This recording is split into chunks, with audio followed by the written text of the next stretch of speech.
Hello. Doctor Ghosh বলছেন? না, আমি ওনার কম্পাউন্ডার বলছি, বলুন।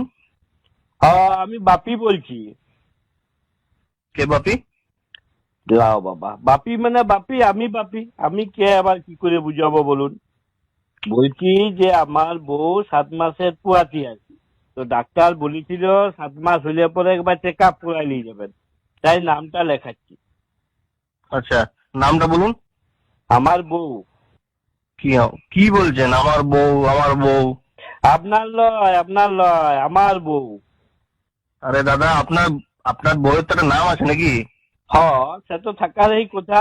লেখুন, ঝুমা রানী, ঝুমা রানী রায়। বলি হুম। ঝুমা রানীটা একসঙ্গে লিখবেন। আরে বাবা, নাম লিখতে জানি। হ্যাঁ, সে তো বুঝলাম, কিন্তু জানেন তো আধার কার্ডে ঝু লিখেছে, তারপরে ফাঁক দিয়ে পরে মারানি। এই আধার কার্ডে লোককে দেখাইতে পারি, তাই বলে দিলাম আর কি। বয়সটা বলুন, বয়সটা। এই 32 নাহলে 33 হবে তো নাকি? সেটা আমি কি করে বলবো? আচ্ছা, আপনি তো আচ্ছা লোক মশাই, আমি কি করে বলবো আপনার বউয়ের বয়স কত?